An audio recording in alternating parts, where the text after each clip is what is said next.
एक दाता लागे एक पाठी लागते मागे पुढे अवघा काळ पळो नये नचले बळ करिता कोल्हाळ कृपे खांदा हरिवाये पाप पुण्यात्म्याच्या शक्ती असते योजिल्या श्रीपती यावे का कुलती तया सत्ता नायका मागे पुढे अवघा काळ तुका उभा पैल थडी तरी हे प्रकार निवडी कातड्या संगडी ताफे पेठे हकारी मागे पुढे अवघा काळ पळो नये नचले बळ करिता कोल्हाळ कृपे खांदा हरिवाय हे विठ्ठल विठ्ठल विठ्ठल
काही नव्हे कोणा जोगे एक दाता लागे एक पाठी लागते मागे पुढे अवघा काळ समचरण सरोजम सांद्र नीलांबुदाभम जगननिहित पाणी मंडल मंडनानं तरुण तुलसी माला कंदरम कंजनेत्रम सदैव धवलहासं विठ्ठलं चिंतयामि पांडुरंगा करो प्रथमा नमः पांडुरंगा करो प्रथमा नमः अगतरी चरण संतांच्या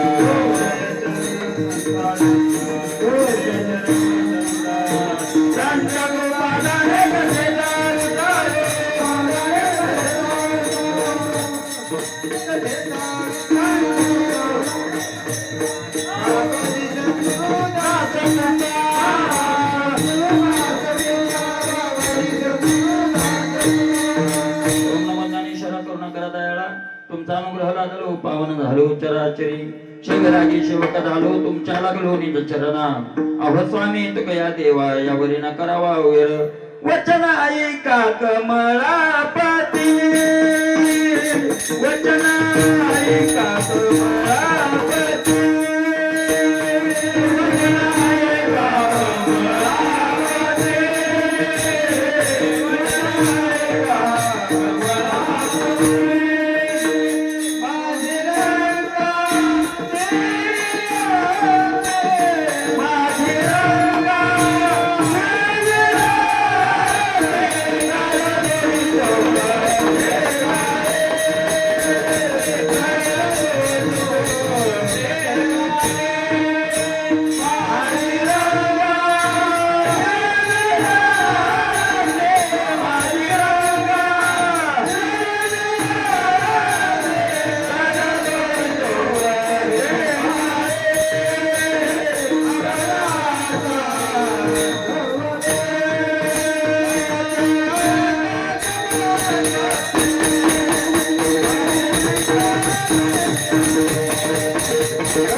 एक दाता लागे एक पाठी लागते मागे पुढे अवघा काळ पळो नये चले बळ करिता कोल्हाळ कृपे खांदा हरिवाय प्रस्तुत प्रसंगी कीर्तन केशव कीर्तन निवडलेला अभंग श्रीमंत श्री जगद्गुरु तुकोबा यांचा असून या अभंगातून जगद्गुरु तुकोबा मानवी देहाला सफल जर करायचा असेल तर सफल करण्याकरता एक युक्ती आपल्याला प्रतिपादन करतात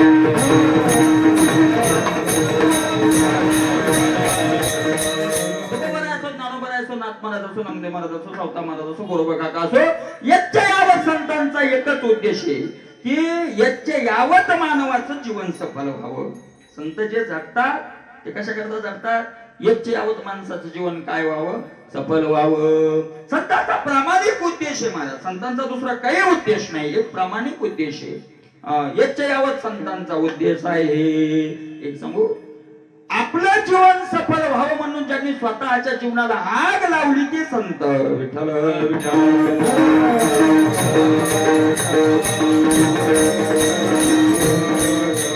स्वतःच्या जीवनाची राख रांगोळी केली आणि कुणासाठी? कुणासाठी केलं?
हा धर्म केला.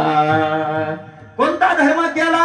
पुण्य वाढता हा धर्म केला. की ज्या धर्मानं काय वाढेल? पुण्य वाढेल. वाढता पुण्य धर्म केला, पुण्य वाढता धर्म केला. विठ्ठल विठ्ठल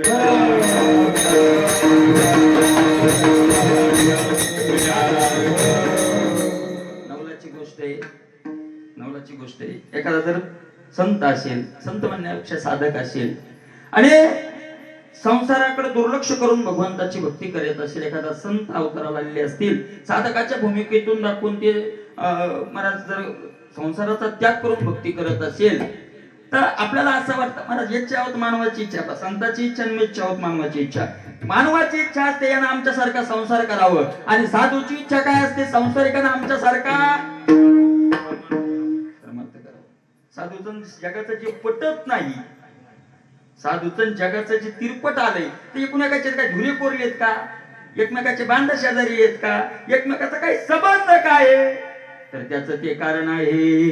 त्याचं कारण आहे की याची इच्छा आहे की यांना आमच्यात यावं आणि त्यांची इच्छा काय आहे? त्यांना आमच्यात यावं. साधूला वाटतं यांनी आमच्यात यावं आणि आपल्याला वाटतं साधूनं काय करावं? आपल्या जावं. आणि साधूनं आपल्यात यावं म्हणून आपण उपदेश करतो. कुणाला? साधूला. आणि साधूकडे आपण जाऊ याच्याकरता कोण उपदेश करत? साधू करतात. साधूने उपदेश केलेला आपल्याला प्रमाण आहे आणि आपणही साधूला केलेले उपदेश काय आहे? प्रमाण आहे. बरोबर आहे का नाही? अरे महाराज आपणही काही अनेक ठिकाणी असे प्रमाण आहेत की आपण साधूला उपदेश केला आहे. विठ्ठल विठ्ठल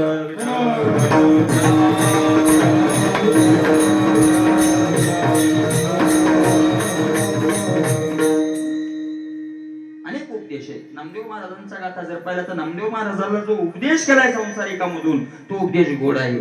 नामदेव महाराजांना उपदेश करत असताना अरे बघा ना लोक काय करायला, मला जिजाबाई तरी उपदेश काय करायची हो तुकोबा राहायला, सगळे याची आवड काय करायचे उपदेश, तोच उपदेश करायचे. आपण साधूला इकडे आणायला लागलो, साधू आपल्याला तिकडे घ्यायला लागले आणि दोघांची ज्या वेळेला मला दोघांचा ज्या वेळेला वाद सुरू होतो आपल्याला वाटतं त्यांनी आपल्याकडे यावं, नाही का नाही? त्यांना वाटतं यांनी माझ्याकडे यावं, आपण त्यांच्याकडे जावं म्हणून ते तळतळ करतात आणि ते आपल्याकडे यावे म्हणून आपण तळतळ करतो. आपण तळतळ करू. आमचे कुळी नव्हते ऐसे. अरे संसार जाळून कुठे परमार्थ असतो का? अशा प्रकारचं आपण त्यांचं हे करतो. ते आपल्याला वडतात. पण मग ज्यावेळेला दोघांची वडतान सुरू होते त्यावेळेला मध्यंतरी तिसरा लागत असतो. मग करती गुडघे स्नान या नाम्या व्यसन आंघोळीचे जन्माला तय पासून केली होती मी आस. नामदेव महाराजांची आई म्हणती केले ते तो उदास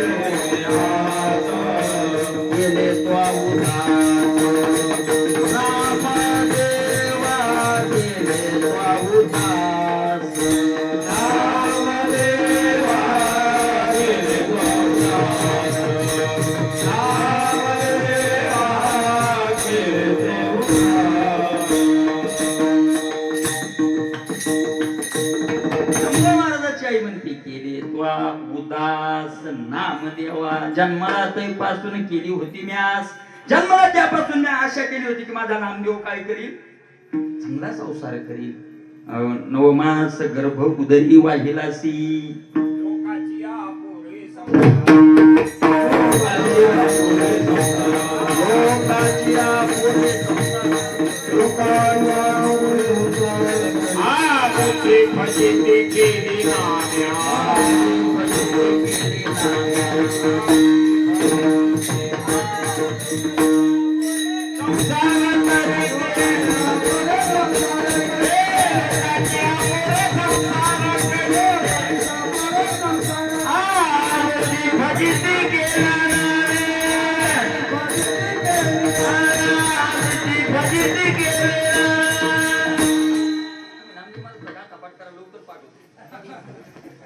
आमची फजिती केली नाम्या अरे आमचं विठ्ठलपणा पांडुरंगाच्या मंदिरातला हा दोघांचा संवाद आहे आमची फजिती केली नाम्या हे याच्यासाठी केलं होतं का महाराज मी का नाही मला वाटलं होतं आंगडे टोपडे शिवून नेशील बाजार असं काय प्रमाणे आंगडे टोपडे शिवशील चांगलं नाही का नाही त्याच्यात काही डिझाईन वेगळी काढशील तुझ्या बापापेक्षा आणि लोकांच्या बाजारात मांडशील तर ती सगळी अपेक्षा माझी उदास केलं ना मी आता उदास केलं त्यांना वाढावं नामदेव महाराजांनी बोलायला सुरुवात केली नामदेव महाराज म्हणतात आई काय अरे मानव देह एकदाच मिळालाय का पुन्हा तेच बघायचं समाधान पांडुरंग ऐकायला पण मंदिरातला संवाद आहे नामदेव महाराज म्हणतात आई अगं हो मानव देह का पुन्हा मिळणार आहे का एवढा मोठा मानव अगं या देहाचा सार्थक कर आणि भजन कर नाम्याचा विचार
नामदेव महाराज म्हणतात आई अगं माझ्या ठिकाणी जे प्रेम तुझे काया वाचा ममत्व ठेवीशी माझे ठाई ते तू ठेवे पायी विठोबाच्या माझे ठाई जे ममत्व ठेवीशी काया वाचा मने ममत्व ठेवीशी ते तू कुठं ठेव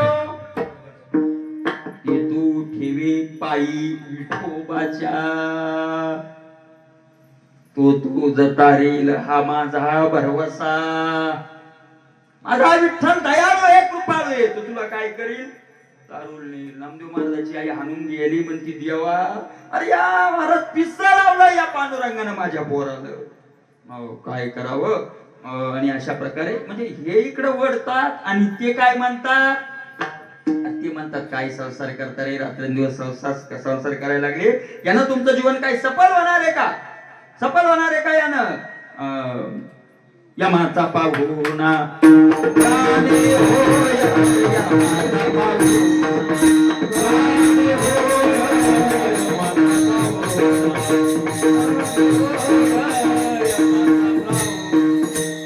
अरे वीणा जन्मा नरकाची पैजाना यमाचा पाहुणा गाणे होय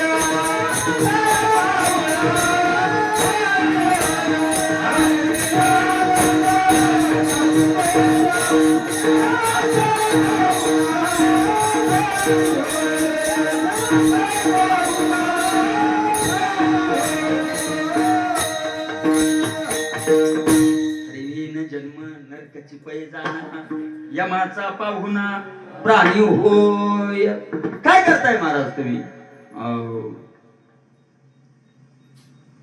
महाराज जो देवाचं भजन करत नाही संतांनी म्हटलंय हरिशिना भजता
ज्ञानोबाराय म्हणतात हरीशीन भजत दैवात करंट्या कपाळाचा आहे. हात हात म्हणजे हनन होणे दुर्भाग्य त्याचं दैव काय आहे हात झालेलं आहे.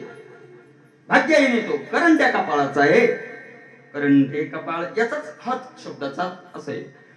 कोण कोण दैव हात? हरीशी न भजत, जो हरीशी भजत न तो दैव दैव हात. ज्ञानोबा काय म्हटलं तुका म्हणे, त्यांनी मनुष्यपणा केली हानी, गेले विसरून देवा. काय करतात देवा विसरून? म्हणती मी माझे म्हणती देवा विसरून गेले. तुका म्हणे त्यांनी मनुष्यपणा हानी केली म्हणून दैव हात. विठ्ठला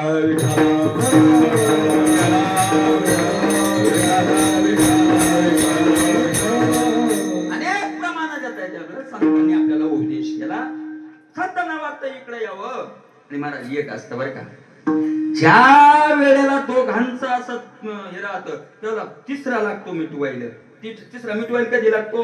दोघही आपल्या मतावर काय असतात? ठाम असतात त्यावेळेला तिसरा लागतो. आणि म्हणून तुकोबारांनी तिसऱ्याला मधात आणलं. कोणाला? पहावे पुराणी, पहावे पुराणी.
असलं की उजेड बी राहायची आणि पेटलं की मग पहावे पुराणी. तुकोबा राय म्हणतात तुम्हाला विश्वास नसेल माझ्या शब्दावर तर पुराण बघा ना. विश्वास नाही ना, काय बघायचं पुराणात? दोन्ही बाजूने पुराण बघावे.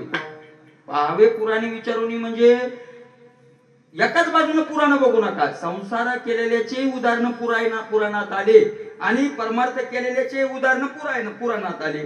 संसार केलेल्याचं काय झालं, त्यांचं चरित्र पहा. त्यांचं चरित्र तुकोबा राय मोठ्याचं सांगतात. सांगा ते कवडी गेली नाही. हे कुठं आलं? पुराणातच आलं. रामायण म्हणजे तरी काय? पुराणाचे आहे का नाही? पुराण म्हणजे जुनी घटना झालेल्या आहे का नाही? परमार्थ केला त्यांचंही चरित्र बघा. कितीतरी उदाहरणं येतात की ज्यांनी संसाराला राख लावली, आग लावली आणि काय केला? परमार्थ केला. कितीतरी उदाहरण आहेत महाराज, कितीतरी उदाहरण आहेत. पांडवाचं ऊन हे आपलं पांडवाचं उदाहरण आहे. गेला तो विमानी बैसोनिया. कोण विमानी बैसोनी गेला? तुकोबा राय. ठीक आहे. रामेश्वरी शास्त्री सांगताय की म्हणे रामेश्वर सकाळा पुसोनी गेला तो विमानी बैसोनिया. पान पुराणात यांचं म्हणजे आता दोनच सांगितले. अनेक उदाहरणं आहेत. कबीर विदुर काकाचं पहा आणि दुर्योधनाचं पहा. विदुर काकानं सगळ्या राज्याच्या मंत्री राज्याला त्याग केला आणि परमार्थ केला आणि सगळ्या परमार्थाचा त्याग करून एकनिष्ठतेनं संसार वाढवायचा प्रयत्न केला दुर्योधनानं. बघा ना, पहावे पुराणी विचारुनी. पुराणात विचारून बघा. तुकोबा राय म्हणतात पुराण काय सांगतात हे विचारून बघा आणि त्याचा विचार करा. मला त्याचा विचार करा. तुम्ही म्हणले विचार करायला टाइम नाही. आपण जर तुकोबा रायला म्हणलं विचार करायला काय नाही, टाइम नाही. तुकोबा राय म्हणतात विचार करायला टाइम नाही असं म्हणू नको. विचार करून दुसरं काय करायला मानव देहच नाही. मानव देहच कशा करता दिलाय? क्षणोक्षणाची करावा विचार तरवाया पार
क्षणाक्षणाला हाच विचार करावा, हाची सकारात्मक करावया पार भोजुंदो.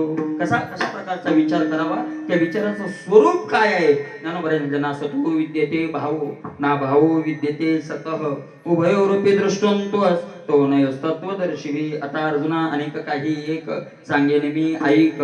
जे विचार परलोक ओळखिते या उपाधी माझी गुप्त. जे चैतन्याशी सर्वगत ते तत्वज्ञ संत स्वीकारिते. सलिली पैजैसे एक होनी मिळले असे परी निवडून मग निवडून राजहंशी वेगळे की जे की अग्निमुखे की डाळ तोडवणे आज चोखाळ निवडिते केवळ बुद्धिमंत नातरी जाणीवेच्या अयनी करिता दधी कडसनी मग नवनीत निर्वाणी दिशे दैशे की भूसबीज एकवट उपनिता राहे घनवत तेथ उडे ते फलकट जाणो आले तैसे विचारिता निरसले ते प्रपंचू सहज सांडवले मग तत्वता तत्व उरले ज्ञानी अशी विठ्ठला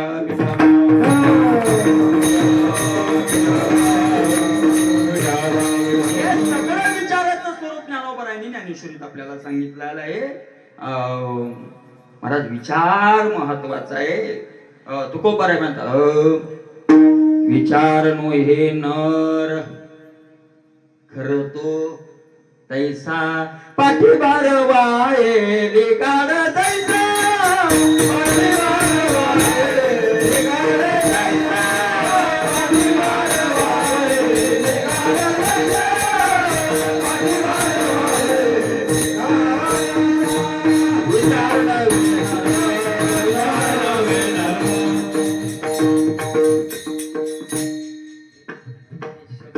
ज्ञानोबरायाच्या प्रमाणात विचार नव्हे नर खर तो तैसा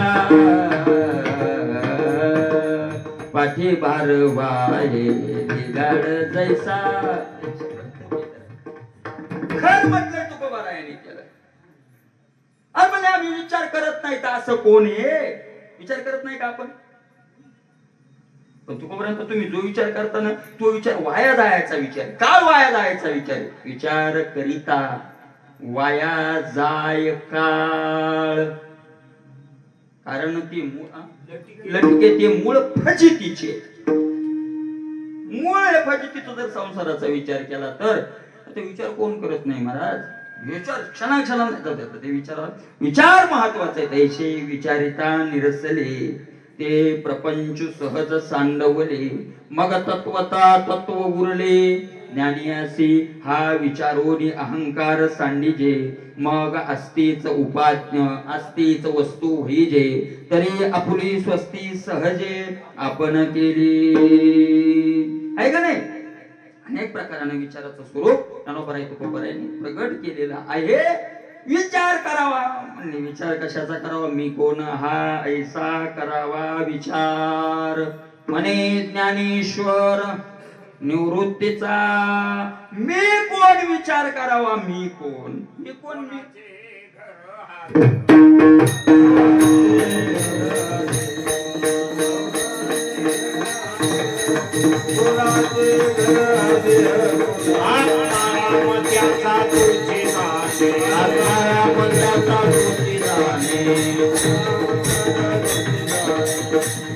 हा विचार करावा. कोणाचे हे घर आधी ह कोणाचा बरोबर का नाही? असा विचार करावा मी कोण आहे म्हणजे मी कोण आहे मी आहे मी तू थोडाच आहे. मी कोण आहे मी आहे हो मीच कोण आहे मी कोण आहे याचा काय करावं विवेकानं मी कोण आहे मी काय त्याच्यात विचार करायचा सदस्य तुम्हाला म्हणलं मी कोण आहे तुम्ही म्हणता मी पुन्हा त्याच्यात काय लागायचं मी आहे मी वेळोवेळा करीत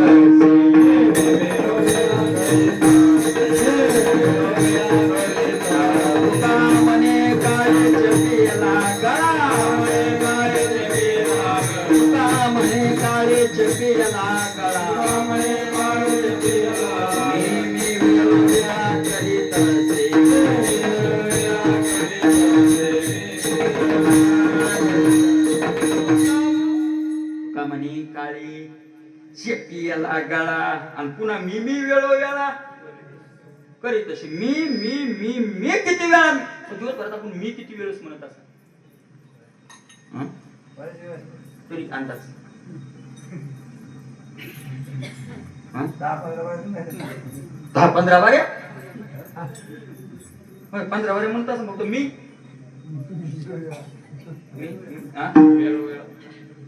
वेळोवेळा तुको बरं म्हणजे वेळोवेळा त्याला गणितच काही मी वेळोवेळा करीत तशी वेळोवेळा गणितच नाही किती वेळा मी पण मी कोण अरे हो मी कोण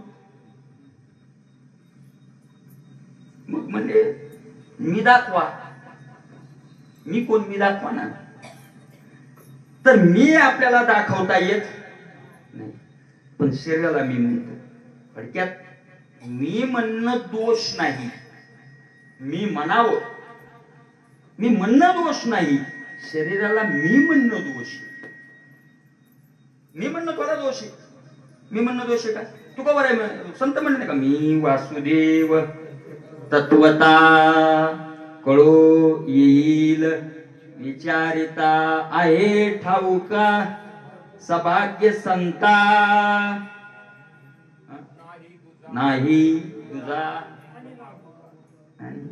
मी वासुदेव तत्वता वस्तुतः पाहिलं तर मी कोण आहे वासुदेव आहे त्याला मी स्वरूपाला मी ब्रह्म यथार्थ मी आहे आणि मी देह हे भ्रमात्मक मी आहे आणि भ्रम माणसाची फजिती करायला लागला भ्रमच फजिती करतो फजिती तरी भ्रम करतो महाराज अज्ञानही फजिती करत नाही ज्ञान तर फजितीच्या पलीकडेच नेत अज्ञान फजिती करत नाही ज्ञानही फजिती करत नाही फजिती करत ते अर्धवट ज्ञान पुरं ज्ञानही नाही आणि पुरं अज्ञानही नाही त्याला शास्त्रीय भाषेत मंद अंधकार म्हटलंय एकदम प्रकाशही भीती घालत नाही एकदम अंधारही भीती घाल मला सांगा दोरीवर साप उजाडात भासतो का घट्ट अंधारात भासतो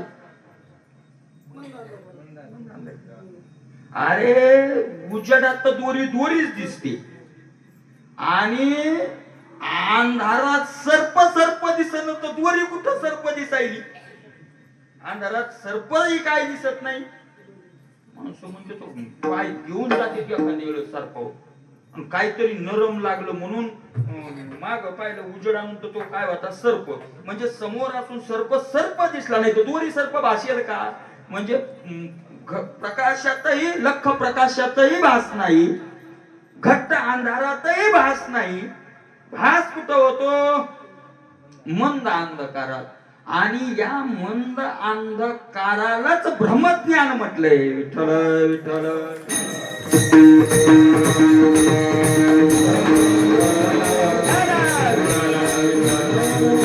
यथार्थ ज्ञान हे भ्रमात टाकत नाही ज्ञानोबर आहे तुकोबर आहे सांगताना ज्ञान कोणतं आहे यथार्थ ज्ञान आहे यथार्थ ज्ञान आहे त्यांना ते यथार्थ ज्ञान भ्रमात टाकीतच नाही निव्वळ अज्ञानही काय करत नाही भ्रमात नाही आपल्याला अज्ञान परवडतं म्हणजे सोपं जातं घालायला परवडतं म्हणजे घालायला सोपं जातं. महाराज ब्रह्मज्ञान झालं. त्याच्यावर अनेक उदाहरणं दिली वेदांती लोकांनी, आहे का नाही. स्थान पुरुष, काय स्थानू पुरुष, शुक्ती रजत, है ना. एखादं मला सांगा थोडक्यात म्हैस हरपली आणि ती म्हैस हरपली तर ती माणूस पाहायला दुपारच्या टायमाला झुडपाची म्हैस दिसती का, आणि रात्री 8च्या नंतर गट्टा अंधार पडल्यावर झुडपाची म्हैस दिसती का. मग कधी दिसती झुडपाची म्हैस? म्हणजे अंधकार म्हणजे आपल्या भाषेत हा आपल्या भाषेत. आणि मग इथून तिथं जाण्याची बेजारी कशाने केली? फक्त प्रमाणे केली.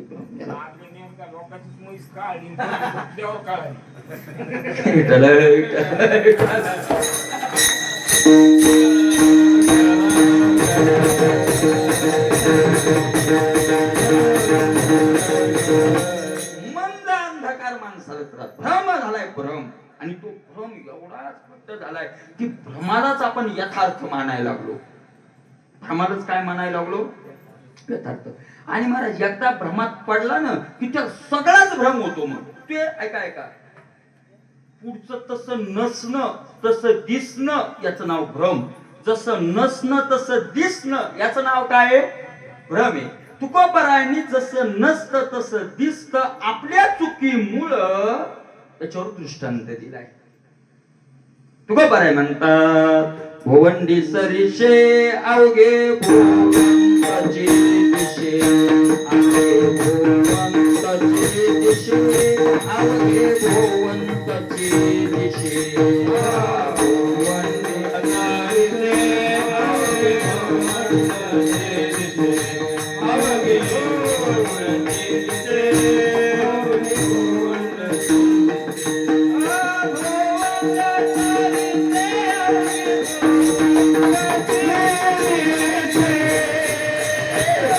अवघे भोवंताची दिशे,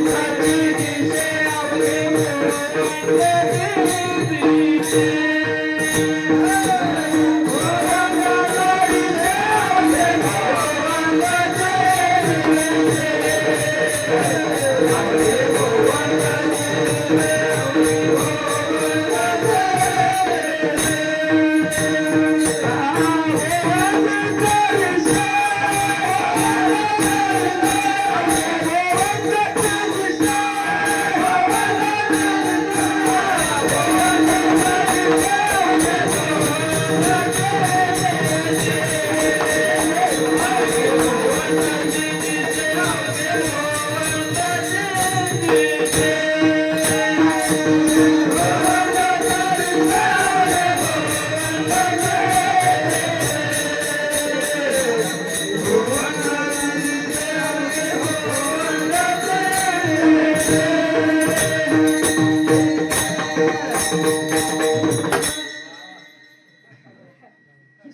सगळ्या माता मावल्या इथं माहेरच्या साडीची आठवण करून चला घालूया जागर, चला घालूया.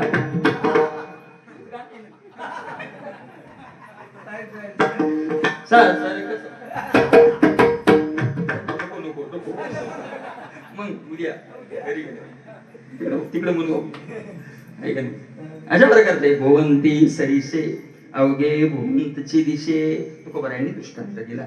आपण फुगडी खेळतो, सोपा दृष्टांत आहे. फुगडी खेळतो आणि फुगडी खेळून गरगर गरगर गरगर फिरले की हात सोडतो. हात सोडले आणि डोळे उघडले की आपल्याला काय दिसतं? सगळंच फिरतो. मला सांगा, सगळं फिरायलंय का? आणि फिरायला दिसायला नाही का? मग सगळं न फिरता जे दिसत त्याच नाव भ्रम. मोडे तरी भले खेळ, फांके फाकिल्या कोल्हाळ. महाराज जेवढी भुवंड मोठी तेवढं जोरात फिरत, जेवढी भुवंड मोठी तेवढं काय होतं? जोरात फिरत, जोरात फिरत.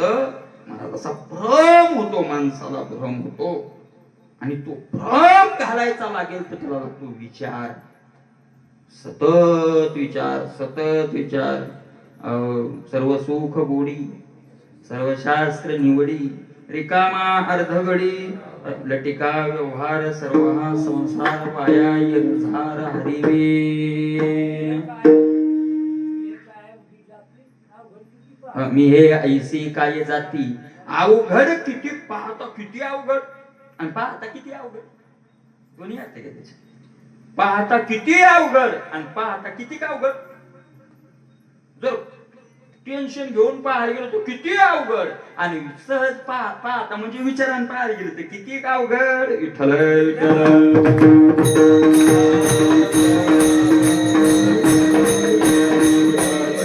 अशा प्रकारचं आहे आणि मग महाराज तो विचार करावा बर विचार केला विचारानं कळालं सुद्धा मी नाही तरी सुटत नाही का सुटणं आपल्या हातात पाहिजे ना या उपाधीचा आपला संबंध सुटणं आपल्या हातात नाही ना आपल्या हातात नाही मग ते कोणाच्या हातात आहे ते महाराज देवानं एक शक्ती निर्माण केली त्या शक्तीच्या हातात आहे आपल्या हातात नाही घुसस्तोर आपल्या हातात होते आगच पाळण्यात घुसस्तोर आपल्या हातात आहे आणि मग किती डोळे फिरायचे तरी उतरणं उडी मारणं आपल्या हातात आहे का तो पाळणा थांबवला सारखा पाळणा किती उंच चाललाय तो असा पण आता हातात उडी मारता येते का उडी मारता येत नाही उतरता येत नाही हे कोणाच्या हातात हे करीतो उपाय उपायाचा काय करीतो उपाय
गोविजती पुन्हा गुंताड्यात पडतो का काय महाराज भय वाटे पर न सुटे हा संसार गळा ऐका नाही सुटायचा उपाय संत म्हणतात करतोय पण सुटत नाही का कारण म्हणजे एक चक्र निर्माण आहे आणि ते चक्र आपल्याला सुटायचं म्हणलं तरी सुटू देत नाही कोणतं चक्र आहे ते कर्माचं चक्र आहे कर्माचं चक्र आहे देहात कर्म आणि कर्म भोगायला पुन्हा देह आणि त्या देहात पुन्हा कर्म फेडत फेडत फेडत फेडत जायचं पुन्हा मानवाचा एखादा देह मिळतो त्याच्यात कर्म करायचं पुन्हा कोट्यावधी जन्म ते फेडायचं पुन्हा एखादा मानवाचा सारखं राहट गाडग म्हटलं तुकोबारायांनी राहट गाडग सारखं सुरू आहे महाराज सारखं सुरू आहे सारखं कर्म काय करायला लागतं महाराज आचरले द्यावे फळतेने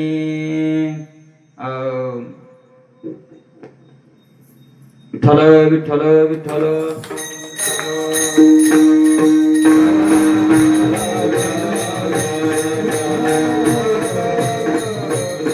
संचित सांगाते बोलवणे सवे संचित सांगाते बोलवणे संचित सांगाते बोलवणे सवे सांगाते बोलवणे आचरले द्यावे फळ देणे आचरले द्यावे फळ देणे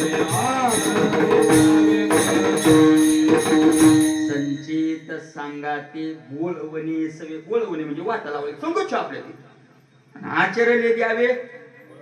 मला संचिताचं किती मोठं खतरनाक काम आहे. मोठ्या मोठ्यांना याने माग ओढलं संचितानं. 3 प्रकार आहेत त्या कर्माचे, प्रारब्ध, क्रियमान आणि संचित. ज्याच्या जाग्यावर ते बलवाने.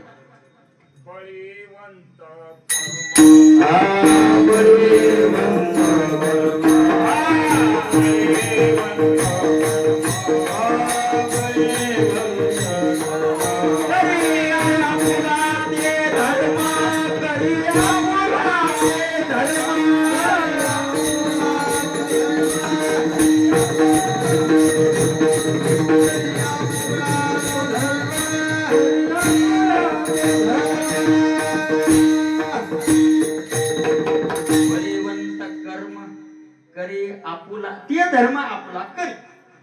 त्याचा धर्म सोडित नाही. मोठ्या मोठ्यांना सोडलं नाही बरं का. प्रारब्ध कशाला म्हणावं, क्रियमान कशाला म्हणावं, संचित कशाला म्हणावं. तुकोबरायांनी गाथ्यात तिन्हीच्या व्याख्या केल्या. प्रारब्ध ते जाण उर प्रारब्ध ते जाण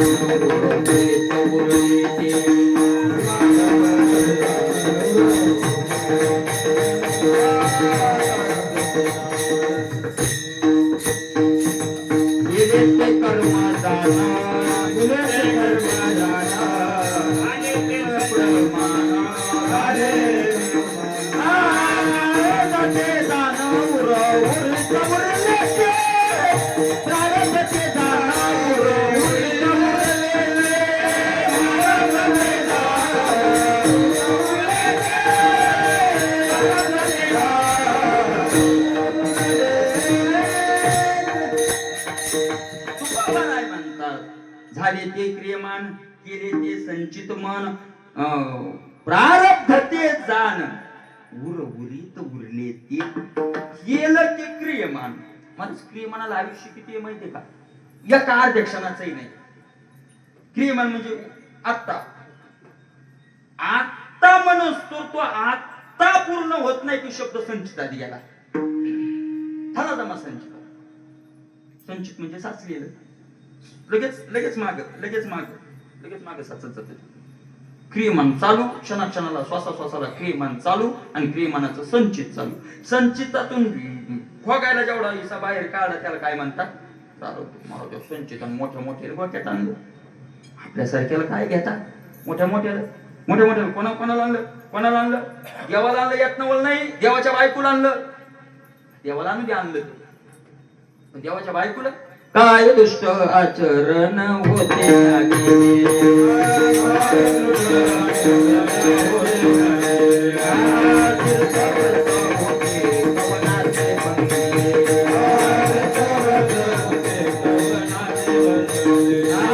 काही वत्सा पत्नी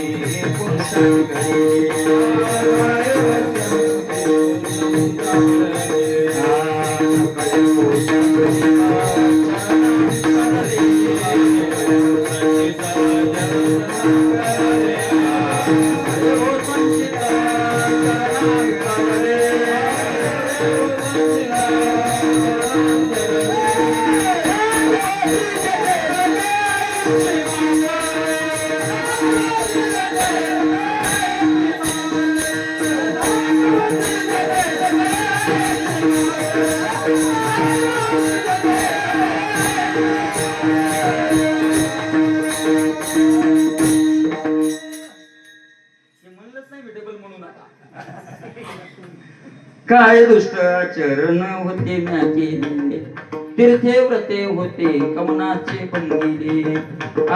गायी वत्सा पत्नी पुरुषा बिघडिले. नकळे वो संचित चरण अंतरले. सीतामाता म्हणते नकळे वो संचित. तुको बरं म्हणतात भोगने ते फळ संचिताचे.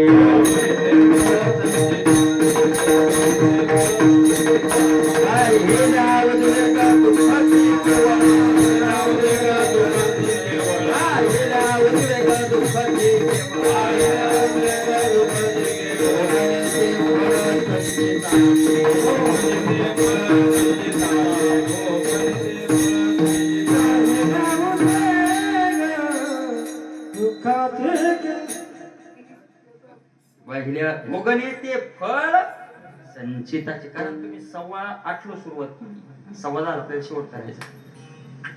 भोगणे ते फळ नाही, बरोबर मी टाइम पाहिला होता. भोगणे ते फळ संचिताचे. चला कितीला सुरुवात केली कर सांग, तुम्हीच कर सांग. 8:15 तर कितीला सोडायचं? 10:30. तुमची एकादशी बरी विचार करा, आहे का नाही? 1 टाइम जेवण लागेल.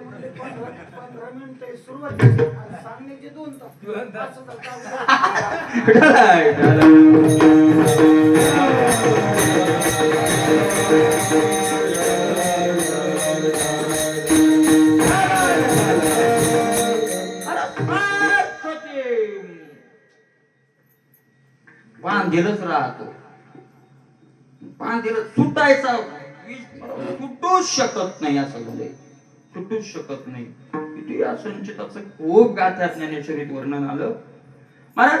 संचित जमा आहे आणि क्रियमान चालू आहे. कणगीतली ज्यावर संपली नाही की पुन्हा पोती आणून रिचवणं चालूच होतं. बरं, काढणं खाणंही चालूच. कणगीत जमा असलेलं कर्म त्याला संचित म्हणावं, वावरातून तयार होत असलेलं क्रियमान म्हणावं, आणि दळून आणून भाकरी करून तोंडात खायला लागले याला प्रारब्ध म्हणावं. प्रारब्ध काय साध आहे? साध आहे प्रारब्ध? साध आहे प्रारब्ध? प्रारब्ध साध आहे? प्रारब्धा हाती जन सुखशीन पावतसे, करिता घायाळाचा संग अंगे अंग माखावे. खूप प्रारब्ध हे गाढे तुकोबार आहे म्हणतात. खूप बलवान आहे प्रारब्ध, खूप बलवान आहे. पण मग क्रियमाने बी करत राहिले की त्याचंही बी होत राहणार. मग हे कसं करावं? हे होत राहणार, ते मणयंत्र चालूच राहणार, चालूच राहणार. मग याला काय करावं? मला त्याला एक युक्ती आहे, युक्ती आहे त्याला. काय युक्ती आहे त्याला? त्याला युक्ती अशी आहे, तुझे भवरोग संचित क्रियमान भोग, क्रियमान भोग संचित क्रियमान भोग.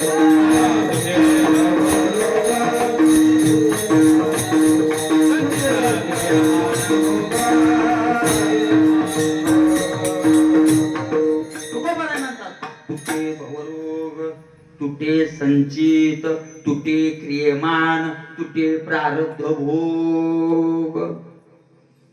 संचित तुटे, तुटे म्हणजे संपत, त्याचा आपला संबंध तुटून जातो. याला तुकोबरायचं दुसरं प्रमाणे संचिताला जळते संचित, आयशी आहे धर्मनीत. त्याचं उत्तर पुढे दिलं. बरोबर, जळते संचित, संचित जळालं. क्रियमान महाराज गवळण सुंदर आहे सदाशिव बरोबरायची. ती गवळण आपल्या गवळणीला सांगते, अगं बाई मी कशाला आले माहितीये का? कशाला आले? येथे आली ये वो याची निज कार्या,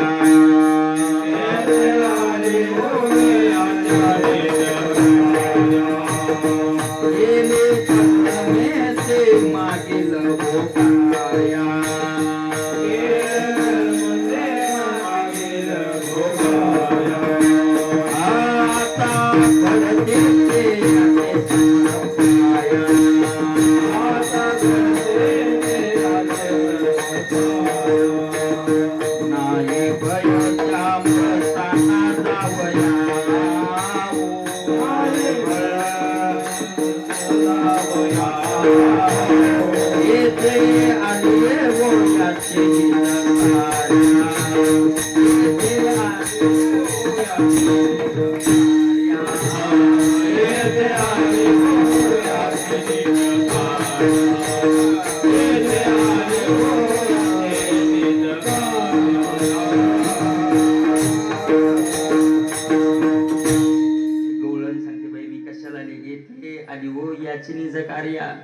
कशा करता?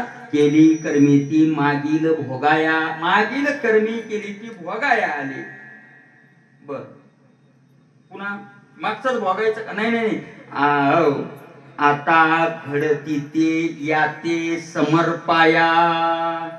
क्रियमान जर संचिताकडे जाऊ द्यायचं नसेल, संचितात जमा होण्याच्या अगोदर क्रियमान संपवायचं असेल तर याते समर्पाया. ते क्रियमान कुणाला समर्पित करत राहावं? कृष्णार्पण कृष्णार्पण कृष्णार्पण कृष्णार्पण. आहे ते सगळं कृष्णाशी अर्पण. कृष्णार्पण देवाला अर्पण करीत गेलं की मग ते राहत नाही, आहे का नाही? आणि मागील बघायचं.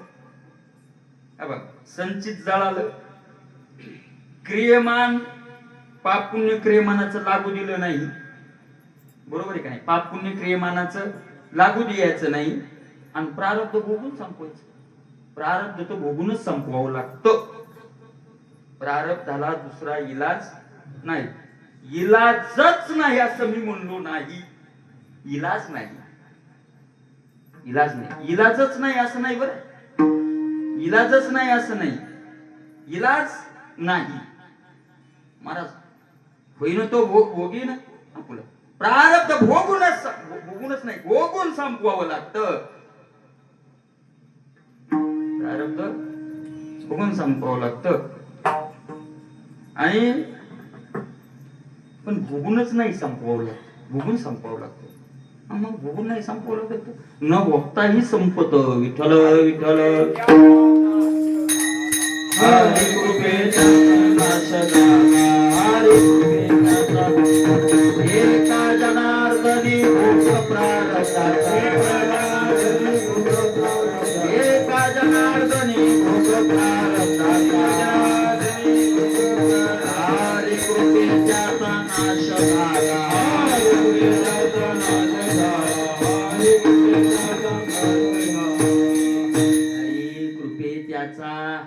नाश झाला. मी त्याच्यात म्हणलं सकारात्मक नाहीये ती. भोगून संपत नाही येई, भोगल्याशिवाय संपत नाही येई खरे, आणि भोगूनच संपवावं लागतं असं नाही. मग भोगूनच ना, आता ते संचित झालं, क्रियमान लागणं एवढं सोपं नाही. आणि मला प्रारब्ध भोगावं लागतं तर ते संपणं एवढं सोपं नाही. त्याचा विस्तार प्रारब्ध म्हणजे काय, मला ते सोपं नाही. मग त्याच्याकरता हरी कृपा लागते, आणि हरीची कृपा करण्याकरता यावे काकुलती तयास,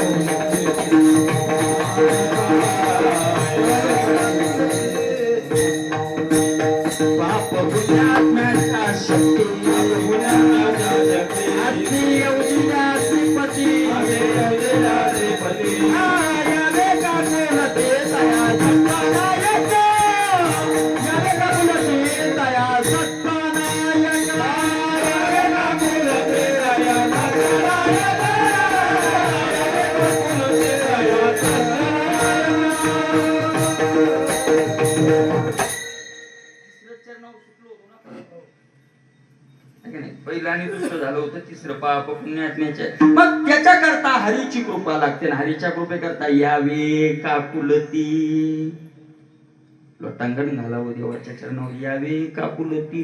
काकुलती आल्यावर चुकतोय का? नियमात बदल होतोय का? होतोय महाराज, होतोय नियमात बदल. एक उदाहरण सांगितलं, भक्ताचं घडलेलं उदाहरण, कलियुगातलं उदाहरण आहे, आता 100 वर्षातलं उदाहरण आहे. माधवदास बाबा म्हणून जगन्नाथपुरीला होते. जगन्नाथपुरीच्या जवळ गाव होतं त्यांचं, भक्त होते देवाचे, घरची श्रीमंती भरपूर होती. पण मला त्यांचं लग्न करण्याचा विचारच नव्हता. पण आता घरच्यांनी यांनी अरे मोठं वैभव लग्न केलं. लग्न केलं, वर्ष 2 वर्ष काय लग्नाला झाले. पत्नी पतिव्रता मावली सुंदर होती, आणि ती गरोदर राहिली. आणि प्रारब्ध म्हणा ते भगवंत ओढायचं म्हणा. त्या प्रसूतीच्या काळात मुलगा झाला की माऊली गेली, प्रसूतीतच गेली.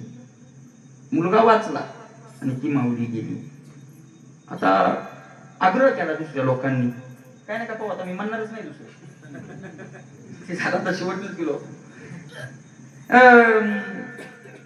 प्रसूतीच्या काळात ती माऊली गेली. दुसऱ्या लोकांनी सगळ्यांनी मग नंतर काही दिवसांनी आग्रह केला, बाबा लेकरूला आणि दुसरं लग्न कर, काय कमी आपल्याला वगैरे वगैरे लेकरू असं येईल. त्यांनी सांगितलं मी लग्न करतो गड्या, तुमच्या मनावर सगळे आता पाहुणे रावणी बसले असतील, लग्न करतो गड्या, पण एका अटीवर. पण त्या अटीवर मला आता स्टॅम्पवर लिहून द्या की मी जी दुसरी बायको करणार एक तर ती मारणार नाही, नाही तर मी मारणार नाही. असं कोणी लेखी द्या ना, पहिली मेली तशी दुसरी मारणार नाही किंवा मी मारणार नाही, असं कोण लिहून देत महाराज? देत कोणी लिहून?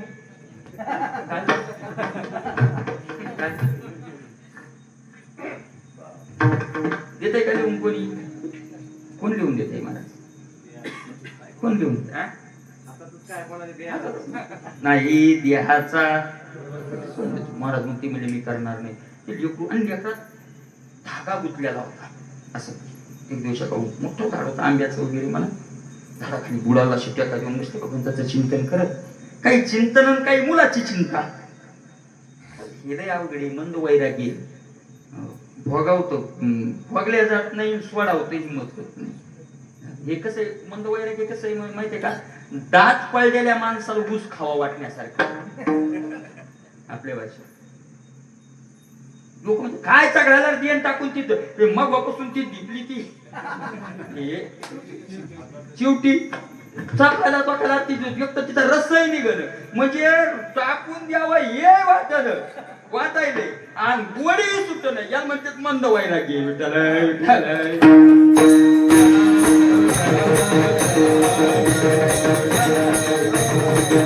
अशा प्रकारचं आहे ते मंद व्हायला गेलं. आणि महाराज ते काय करावं बसले म्हणतात महाराज दाखवतो एका प्रारब्ध. आणि एक चिमणीचा खोपा होता वरी, वारा आलं म्हणा, वानेरान उडी मारली झाडावर, काय झालं त्या खोप्यातून एक चिमणीचं ते अंड पडलं खाली. आणि खाली पाचोळा होता, झाडाची पानं होती वाळलेली, त्या पानावर पडलं, फुटलं ते त्यांच्या डोळ्यासमोर फुटलं. आणि फुटल्याबरोबर त्यातून एक पिल्लूनी बाहेर निघालं. आलंच होतं ते, कारण पिल्लू बाहेर निघालं आणि ती पिल्लू चुजाशी करायला लागलं. भूक लागली त्याला, चुजाशी करायला लागला. तर त्यांना काही स्तनपान करण्याची सुविधा नाही, खायलाच लागतं डायरेक्ट. चुजाशी करायला एक किडा उडाला आणि किडा उडून त्याच्या तोंडात गेला. लगेच त्यांनी त्याच्या भूकच लेकराची त्याची भूक सुद्धा शांत झाली, ती शांत झाली. माधवदास बाबांनी विचार केला, काय गणित हे देवाचं, ज्याला वाचवायचं त्याला कसं वाचवतो आणि ज्याला जगवायचं त्याला कसं जगवतो. हे जर चिमणीचं अंड जर जमिनीवर किंवा दगडावर पडलं असतं तर पिलून गेलं असतं. महाराज एक तर त्याला वाचवायचं होतं तर नरम गर्द्यावर पाडलं. बरं दुसरी गोष्ट, त्याला खायला नसतं मिळालं तरी त्यानं काय प्रयत्न केला की किडा उडून त्याच्या तोंडात गेला. काय देवा पांडुरंगा, अरे एका मुक्या चिमणीच्या लेकराला तू जगवतो, ते पोरग तर बोलक होणारी आणि त्याची मी चिंता करावी. रड झालं, घरी नाही गेली, तिकडच निघाली, जगन्नाथपुरीला गेली. रात्रंदिवस भजन, किती महाराज भजन, रात्रंदिवस. आणि महाविद्वान होते, ब्राह्मण होते, 4 वेद 6 शास्त्राचा अध्ययन. किती विद्वान होते? काशीला एक विद्वान होता, मला त्यांच्या चरित्रात येतं. काशीला एक विद्वान होता, सगळी काशी बेजारी केली त्याने. मे श्रेष्ठ मध्ये लिहून द्या म्हणतो. काशीला लिहून द्यायचं म्हणजे मग काशीच्या विद्वानाची किंमत मला ती हुशार. ते म्हणजे एक काम कर, जगन्नाथपुरी माधव बाबा आहे त्यांच्याकडून विजयपत्र लिहून आण, तू जिंकला तर मग आम्ही लिहू. तू तिथून गेलो, तिथं गेलंच लागलेलं. तर गेलो महाराज तिथे. माधवदास बाबाला म्हणे माझ्याशी वाद का, चर्चा करा शास्त्राची.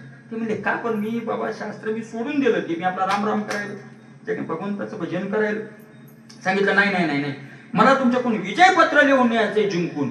ते म्हणजे एवढंच ना, हो मग मी लिहून देतो ना विजयपत्र, आता काय अडचण आहे का? विजयपत्र लिहून घेऊन जा, तू जिंकला म्हणून. न स्पर्धा खेळता जिंकला, पण मला ते टाइम घालू नको, एक श्वास सुद्धा मला बसण्याशिवाय माझा वेळ घालू नको. तो मला द्या लिहून, त्याला काय करायचं, द्या लिहून. मला बरं झालं, त्याला वाटलं काय म्हणते त्याला, शर्ट न का हरता बक्षीस कुस्तीचं मिळाईल, द्या लिहून. ती म्हणले लिह तुझ्याच हाताने मी सही करू. ते लिहिलं महाराज. की माझा चांगला वाद झाला आणि वादात हारले आणि हे अशी विद्वान आणि हे विजयपत्र विजय झाले वगैरे. त्यांनी खाली सही केली, यांनी माधवदास बाबांनी सही केली. ती गेलो काशी घेऊ, काशीचे सगळे विद्वान एकत्र केले. काय म्हणता तुम्ही, तो अशी स्पर्धा झाली तशी स्पर्धा झाली, त्यानं माझ्या पुढे नाक घास, आता तू एकाचे 2 मीठ लावू. त्यानं हे केलं त्यानं केलं. म्हणजे कशाहून, मला विजयपत्र लिहून आणले, दाखव. दाखवलं महाराज तर ते असं होतं त्याच्यात याच्या हाताने लिहिलं होतं ब्राह्मणानं की मी जिंकलो आणि मग त्याच्यात उलट झालं सगळं गणित काय माधवदास बाबा जिंकले मी हरून आलो तुम्हाला मीच लिहिलंय झालं कस काय की पुन्हा त्या विद्वानाने त्याला फटकारलं ना खोटं बोलणार लबाड बोलणार ते पुन्हा गेलो जगन्नाथपुरी आता म्हणला आता नाही आता वादच घालायचा म्हणला आता गेला समुद्राच्या कडीला तर 2 लेकरं येऊ लागली ते पण 8-10 वर्षाचे 2 लेकरं येऊ लागली चपे गेलेल्या मोठ्याले शेंड्या गिंड्या काढले आहे बरोबर कोण आहे तुम्ही तुम्ही आम्ही विद्यार्थी कोणाकडे शिकता माधवदास बाबाकडे बर कुठे आहे तुमचा तो गुरु ते म्हणजे कोण सांभाळून बोल आमच्या गुरु लेकरी भाषेत बोलणं काय तुझं काय करायचं म्हणजे मला वाद घालायचा त्यांच्याशी शास्त्र चर्चा करायची ते म्हणजे कशासाठी करायची स्पर्धा जिंकायचंय मला ते म्हणजे एक काम करा आमचा गुरु लांबच राहू दे आमच्या संगत जिंकून दाखव बरं पोरं म्हणले जिंकून दाखव ते म्हणला लेकरं काय आपल्या पूर्ण येत मला त्यांची झाली चर्चा याचं डोकंच चाललं ना याला मंत्रच येईन ते श्लोकच येईन डोकंच चाललं लेकरं पण त्या लेकरं लय हुशार त्यांनी सांगितलं होत्या पाहिजे आम्ही जर हरलो तर आमच्या तोंडाला काळं भासायचं गाढवावर बसायचं जगन्नाथपुरीत आमची मिरवणूक काढायची तू हारला तर चप्पी करू काळं लावून तू हिंडू गाढवावर त्याला वाटतं लेकरं कशी हारी तू ते हारलं मारा त्या लेकरा आणि त्या लेकराईने लावलं त्याला काळं आणलं गाढव बसवलं गाढवावर आणि त्या लेकराईने पुन्हा 100-200 लेकरं गावातले 50-50 काय असतील ते गोळा केले लेकरं ते गाढवावर बसल्यावर सोडीत येत होय वैजनाथ पकवात घेऊन गेला आज बाई पण जे चालली मिरवणूक तिकून माधवदास बाबा आले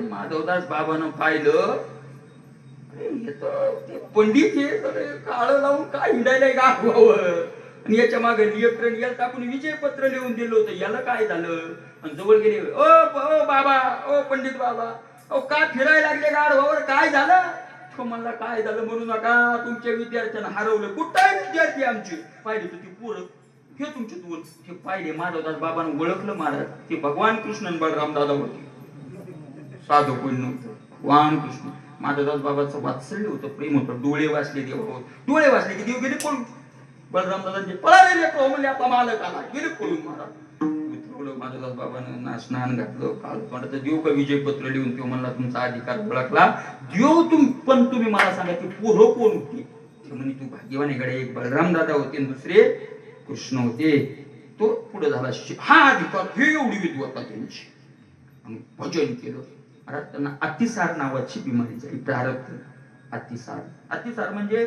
खाल्लं की संडास व्हायची खाल्लं की वाद सगळा सुरू झाला नाही खाल्लं तरी ते व्हायला लागलं लोक त्रस्त होतील फक्त कोणाला त्रास नको म्हणून समुद्राच्या कडीला का झाडाखाली चाळीत जाऊन पडली आपलं इकडे बरं बुवा कोणाला त्रास नको वास नको महाराज साक्षात जगन्नाथ भगवंत दररोज तिथं जायचे त्यांना स्नान घालायचे त्यांचे कपडे बदलायचे त्यांना नवी वस्त्र घालायचे आणि ते घाणीनं भरलेले कपडे कोण धुवायचे देवान धुवायचे म्हणायचे प्रभू बरं वाटतं काय देवा ते काय दुसरं रूप घेऊन नाही ना साक्षात जगन्नाथ भगवान देवा बरं वाटतं का बरं वाटतं का मला देवा याच्यापेक्षा मरण द्या देवा मरण द्या मरण तर देत नाही कडे देव म्हणजे का प्रारब्ध ठेवायचं नाही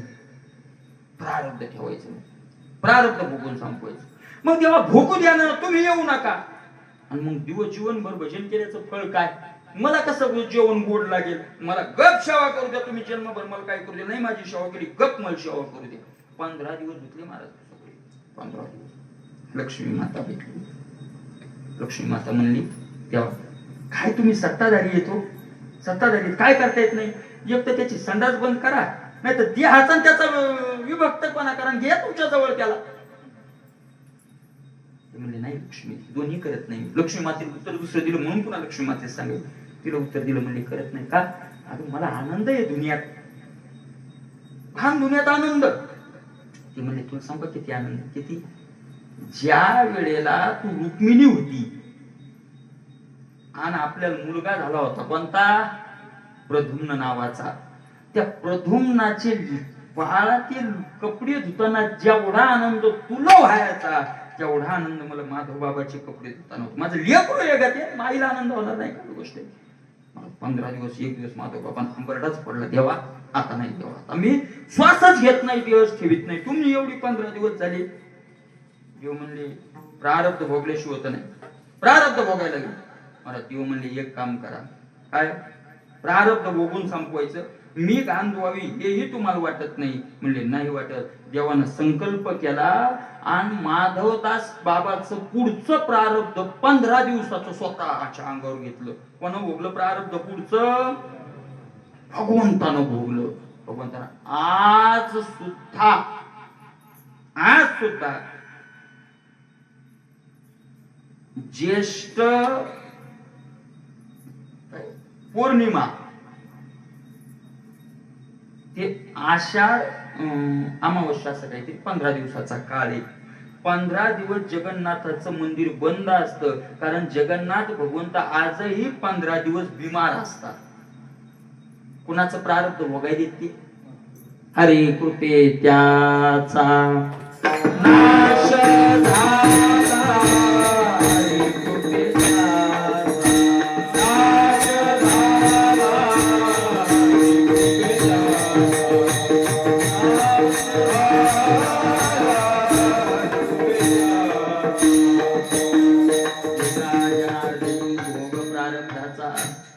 हरे कृपे त्याचा नाश.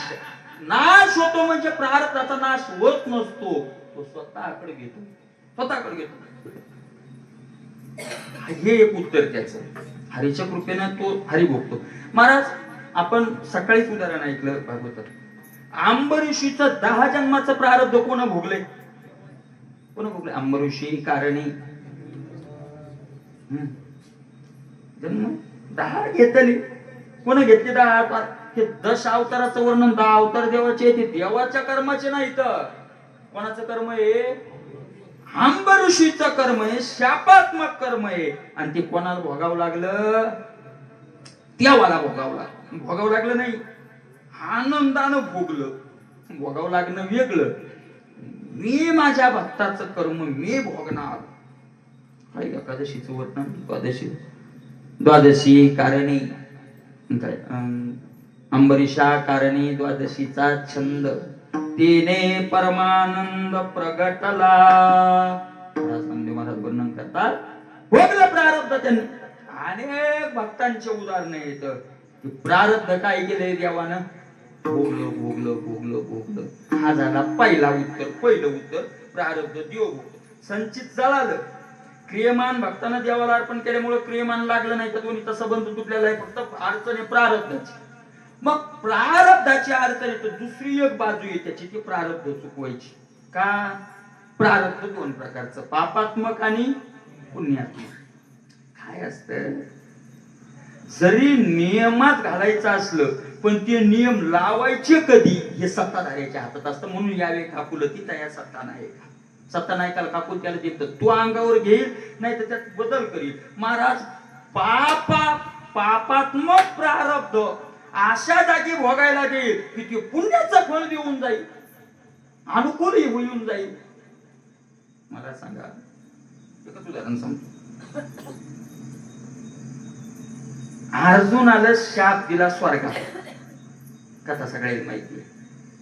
त्या अप्सरेनं काय केला? रंगेनं वगैरे शाप दिला. तुला 1 वर्ष काय राहावं लागेल? नपुसकत्व राहावं लागेल. बरं ठीक आहे, नपुसकत्व.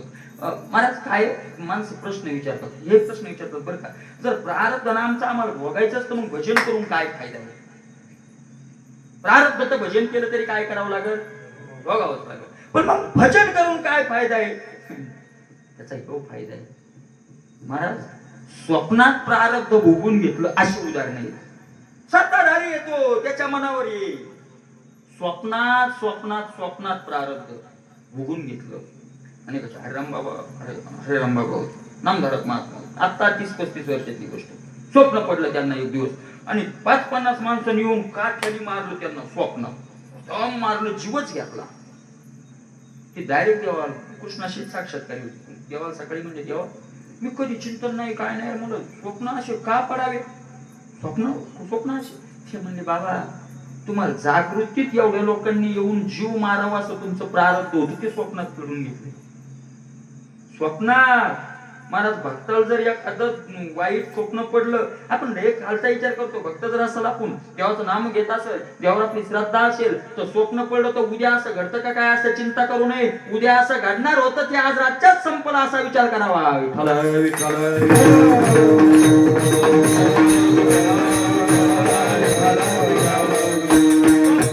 प्रारब्धाचा नाश सत्ताधारी येतो. बर तिसरा प्रकार पुन्हा अर्जुनाला शाप दिला. तिथे 1 वर्ष काय राहावं लागेल तुला नपुंसक. मला शाप याच्या कृपेनं शाप ठरला का वर ठरला? त्याच्याशिवाय काय ठरला? कस काय वर ठरला? कस काय वर कस काय ठरला? वर कस काय ठरला? मला तुम्हाला सांगतो. शाप तो शाप जर महाभारतीय युद्धात भोगायला आला असता तर, अरे एक नपुंसक पुढं उभं केलं तर भीष्माचार्यानं मरण स्वीकारलं. सकाळी कथा ऐकली आपण. मरण स्वीकारलं पण बाण चालवला नाही. आणि अर्जुनावर कोण बाण चालवला असता? चालवला असता नपुंसक असल्यावर चालवला नसता. आणि अर्जुनावर बाण चालला नसता तर धर्मराजाचं पंचांग कधी फाटला असतं तर त्याला कळालं नसतं. ते काही युद्धाच्या माणसं थोडेच होती. मग त्याला इतक्याची गरजच नव्हती. नाही गरजच नव्हती. अर्जुनच तेवढा होता खास खरा योद्धा. भीमदादाचं काय कुठं आणू आपण तिकडे गदा घेऊन पाहिलं एका बाणात मागून करणं सांगित होता. परी नजिनीची का त्या अर्जुनाची महाराज उलट सांगतो. तो शाप जर नसता तर अर्जुन अज्ञातवासात लपूच शकत नव्हता. अर्जुनाचं काय काम होतं माहिती का? अज्ञानावासात काय काम होतं अर्जुनाचं? काय काम होतं? कोण अर्जुन? जेने संग्रामी हरू जिंकिला, निवात कवचाचा खाओ केळीला, पवाळा तुआ केला गंधर्वासी, पाहता तुझे निपाडे, हे दिसे त्रिलोक्य थोकडे, ऐसे पुरुषत्व चोखडे, पार्था तुझे. एवढा मोठा अर्जुन साडी नेसून बांगड्या घालीत होता. पुरुषा हाती कंकण चुडा, नवल दोडा, या वृत्ती नवल दोडा. पुरुषा हाती कंकण चुडा, या दोडा नवल वृत्ती. विठ्ठल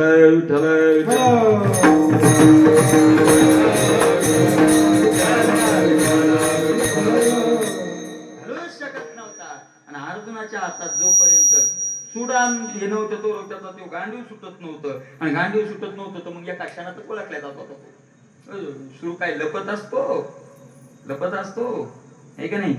तुका म्हणे तृण्य झाके हुताशन, गवतान कुठं अग्नी झाकत असतो. मरण झाकत असतो. शाप तिथं द्याला. काय पापात्मक प्रारब्धन ते भोगावंच लागतं. पण अशा जागी मला तुम्हाला थोडक्यात आपल्याला सांगतो. उपाशी राहायचं आपलं प्रारब्ध आहे. प्रारब्ध काय? उपाशी राहायचं. आणि ते प्रारब्ध त्याच्या अंकित गेल्यामुळं तो सत्ताधारी आहे. कोणत्या दिवशी यायचं त्याच्या हातात आहे. ते दिलं एकादशीच्या दिवशी. प्रारब्धही संपलं. 2 फायदे. नाही नुसता उपास नाही झाला, निराहार उपास झाला. नुसता उपास नाही, निराहार उपासाचं पुण्य आणि पापात्मक उपाशी राहणाऱ्या प्रारब्धाचा नाश यावे काकुलती तया. सत्ताधारी येतो, काय करता येणार नाही त्याला. नियमक उपाशी राहायचं प्रारब्ध आणि पंचपक्वान्नाच्या पंग. आणि एकादशी नाही, सोमवारही नाही. लोक म्हणते काय जेवण होतं. आमचं नशीब गाडी पंक्चर झाली, उकलीन पंगा. ही त्याच्या अंकित नसलेल्याचा परिणाम.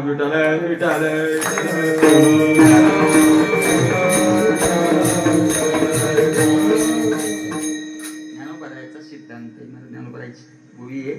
ज्ञानोबराई या सिद्धांताला ज्ञानोबा याचा पुरावा आहे आणि जगाच्या बापानं पुरावा दिलाय ज्ञानेश्वरीत तो. अगा रोगू काय रोगी या आवडे दरिद्रिया परी भोगविजे बढिया आद्रष्टे जेने. रोग्याला रोग आवडतो, गरीबाला गरिबी आवडते, पण प्रारब्ध बळ भोगायला लावतं. प्रारब्ध बळ भोगायला होतं तर तुझं काय काम आहे रे कोणाचं देवाचं. तू नाही तू सकाळी जीव घालणार आहे. तुझं काय काम आहे रे देवा. देव म्हणला ऐका ऐका पुढची ओवी ऐका. ते अद्रष्टही अनारिशे न करेल ईश्वर वशे तो ईश्वर ही समग्र असे हृदयी तुझ्या. ते आद्रष्ट ईश्वर वशे अनारिशे न करी. ते आदर्श कोणाच्या ताब्यात आहे ईश्वराच्या. आणि देव म्हणले अर्जुन्या तू प्रारब्ध माया ताब्यात असल्यावर माया विरोधात प्रारब्ध करताय का. अर्जुनाला म्हणले चिंताच करू नको तू म्हणशील ईश्वराच्या. मला फार संगती आहे, थोडी गोड संगती आहे ज्ञानोबाची भगवंताची. सगळं भोगावं लागतं प्रारब्धानं. ते प्रारब्ध ईश्वराच्या ताब्यात. ईश्वराला मी मिळत नाही लागू द्यायचो. तो म्हणला ईश्वर ही समग्र असे हृदय तुझ्या. ईश्वर कुठे हृदयात बसलेला आहे, हृदयात बसलेला आहे, हृदयात बसलेला आहे तो. आणि ज्याच्या हृदयात ईश्वर बसलेला आहे त्याच प्रारब्ध असं फेडून घेतो महाराज की त्याला त्या प्रारब्धाचा काय व्हावा फायदा व्हावा. प्रारब्धाचा फायदा व्हावा अशा प्रकारचं प्रारब्ध. एक घटना एक गाडी चालली आता घडली घटना दिल्ली साईड. एक गाडीत 35 माणूस होतो. ती गाडी चालली होती वारीची गाडी चालली होती. 35 माणूस. ऐका प्रारब्ध फिरून घेतो फायदा कसा होतो. त्या गाडी चालली आणि आभाळ आलो आणि ह्याला एक संन्याशी पाठी चालला होता फक्त भजन करीत आपला. त्या गाडीतल्या लोकांना त्या ड्रायव्हरला दया आली. तरुण होते सगळे महाराज त्या गाडीत आणि 35 जण होते. हे काय पुराणातली गोष्ट नाही, आता घडलेली गोष्ट नाही. यान म्हणे बाबा महात्मा होता तो. गाडीत घेतलो त्या ड्रायव्हरनं. तेव्हा भिजत पाणी येईल भिजल. गाडी चालली महाराज पुढे जंगल लागलं आणि त्या गाडीत उन्मत्त झालेली होती. त्या बाबाला लागले त्रास द्या, हा त्रास द्या रे. एवढं कोणी जे थैलीच वळ कोणी केसच वळ पण हे जटाच वळ पण ती उन्मत्तच झालेली. बाबा पूर्व राव दे रे ऐकतच होती. उन्मत्त झालेली. पुढे जंगलात गाडी गेल्यावर आता त्यांनी ती गाडी केली. ड्रायव्हर त्यांच्या ताब्यात. हे गाडी उभी कर काय उतर म्हणले खाली सांगितलं पुरतो. तो म्हणला बाबा फाट्यावर तर सोडायचं गावात नाही आरामात सोडायचं म्हणले. उतर म्हणले खाली. उतरलं महाराज ते खाली. नाही का आता त्यानं रात्री 11-12चा काही टाइम असेल 1चा असेल. त्या टायमाला जंगलात त्याला कोणीतरी उतरून द्यावं. त्याचा प्रारब्ध आहे का नाही. आरामात त्याची फजिती व्हावी त्याचं काय प्रारब्ध आहे. महाराज तो उतरला आणि रोडच्या कडे उभा राहिला. अक्षरशः एक 5-10-20 फूट गाडी जात नाही तर अख्ख्या गाडीवर ईज पडली. 35 जण गेले. आता प्रारब्ध फेडून घेतलं का मरण. प्रारब्ध फेडूनही घेतलं आणि मरणातूनही वाचवलं. म्हणून यावे काकुलती तया सत्ता नाही का. विठ्ठल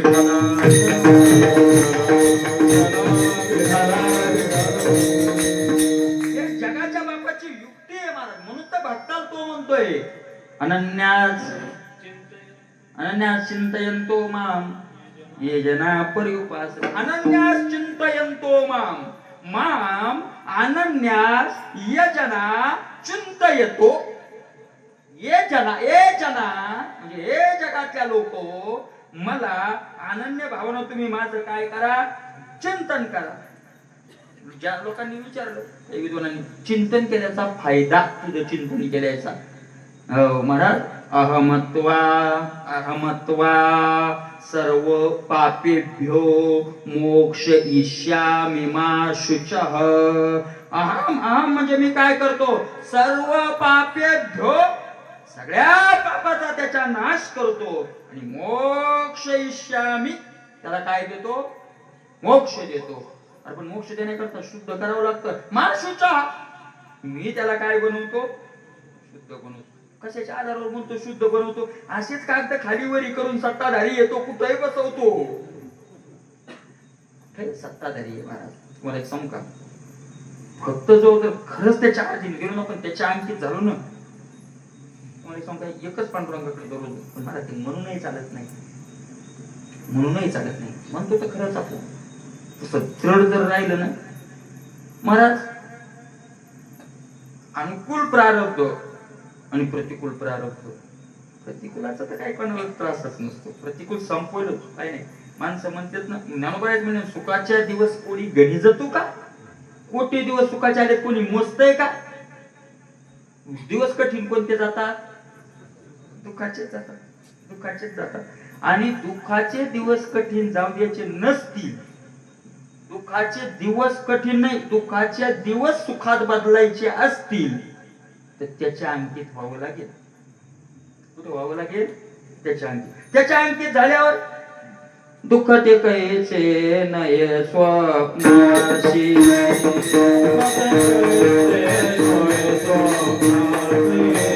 मुक्ते मुक्ते झाल्या कामारी दासी,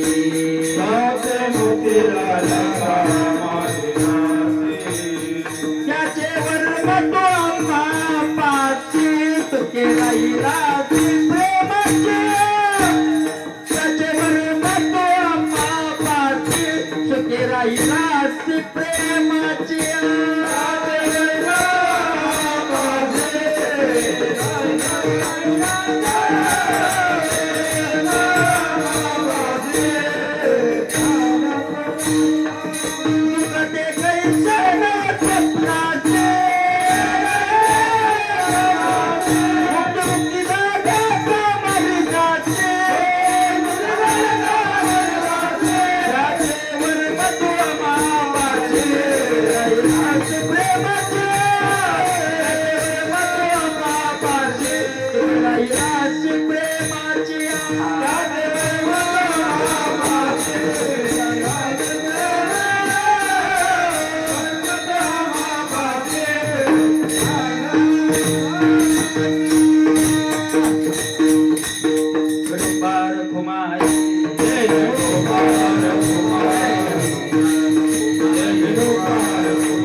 सुखे दुःख ते कैसे नये स्वप्नात. दुःख नाही, दुःख नाही म्हणजे दुःखात मग तुम्ही प्रारब्ध कर्म नाही आहे ना कर्म, पण अशुभता यापुढे तुमचं दुःख दुःखात्मक नाही ठेवलं तर दुःखच काय केलं? सुखात्मक केलं. दुःखाचं सुख केलं. दुःखाचे असंगाचे करी सर्व साह्य झाले. संघाचे करी स्वप्नात प्रारब्ध करून घेणं काय, त्यांना अंगावर घेणं काय, आणि दुःखाचं प्रारब्ध अशा ठिकाणी दिलं की त्या ठिकाणी त्याची काय होती आपल्याला गरज. तेथे कोणाचे तेथे कोणाचे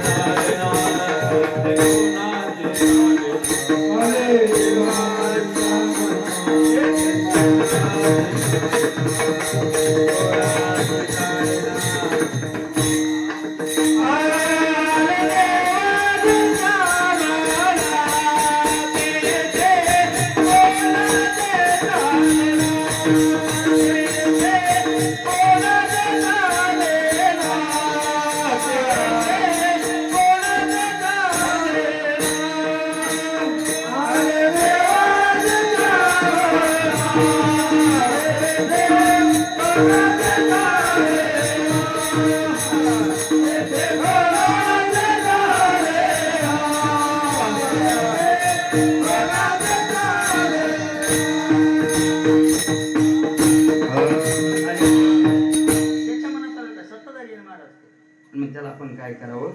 आपुलकीला यावं. देवा माय बापा शरण जावं, त्याला शरण जावं, त्याला आपुलकीला यावं. करतो महाराज, करतो.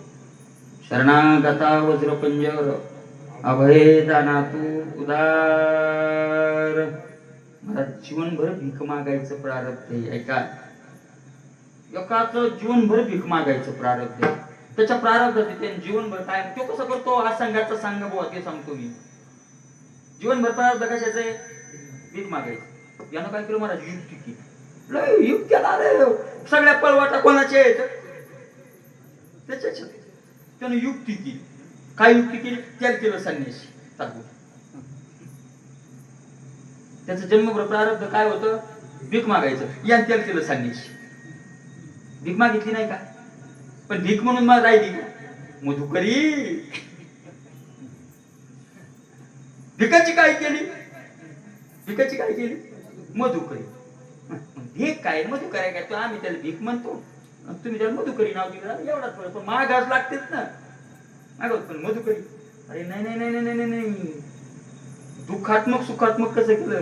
भीक मागणाऱ्या शिव्या देतात आणि मधुकरी देणाऱ्याच्या पाया पडतात.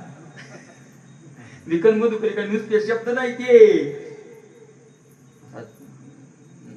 मजबूत 22-23 वर्षाचा राजस सकुमार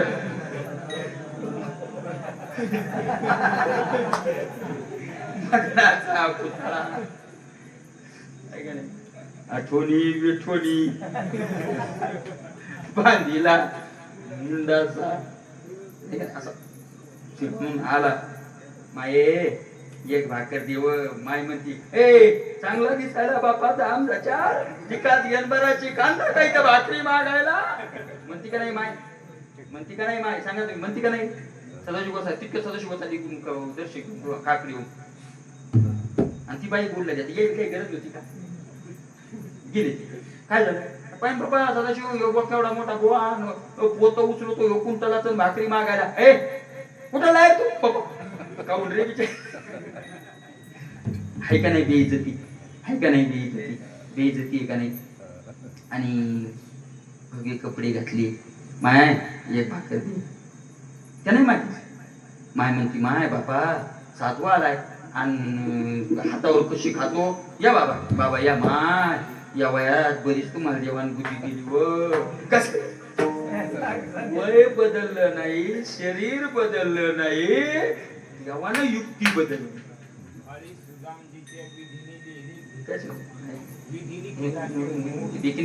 आपलं विषय कोणतं की प्रारब्ध पापात्मक प्रारब्ध क्रियेत बदल नाही पण त्या फळात बदल करून टाकतो तो महाराज. विठ्ठल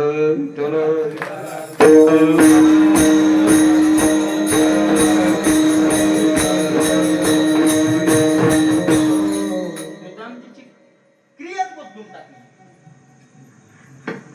गरीबाचा काय करून टाकला? श्रीमंतच केला. इथं क्रियेत बदल नाही केला, क्रिया तीच युक्ती केली.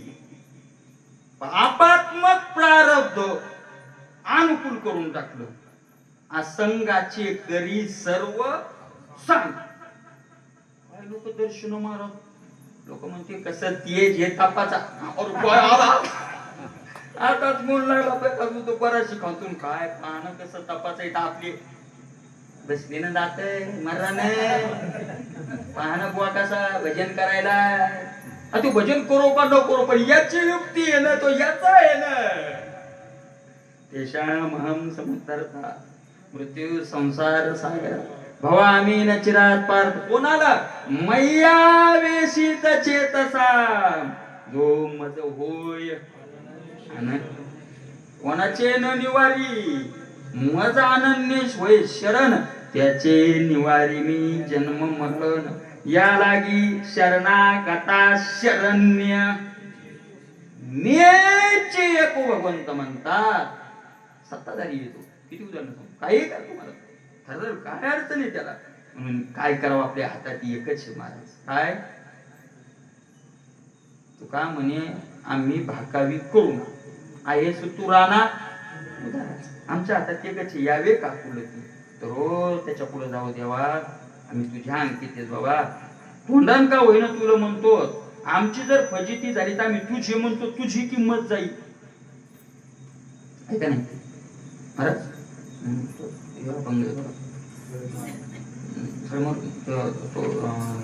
नेहमी प्रमाण म्हणतो आपण विठ्ठल विठ्ठल विठ्ठल विठ्ठल